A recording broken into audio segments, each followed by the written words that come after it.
Mga kapuso, bago sa saksi, pinatitigil muna ni US President Donald Trump sa loob ng 5 araw ang unumang military strike laban sa mga power plant at iba pang infrastruktura ng Iran para sa enerhiya.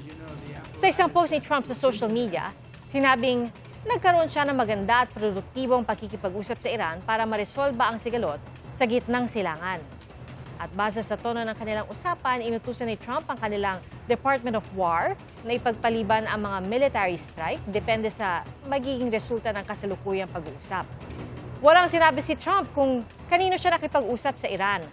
Bago ito, nagbanta si Trump na wawasakin ang mga power plant ng Iran kung hindi bubuksan ng Iran ang Strait of Hormuz sa loob ng 48 oras.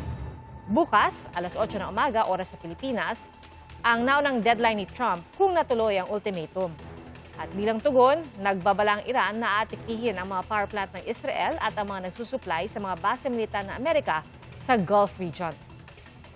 Kaugnay naman sa bagong pahayag ni Trump sa ulat ng Fars News Agency ng Iran, wala raw direktang komunikasyon ng Iran sa Amerika. Mga kapuso, maging una sa saksi.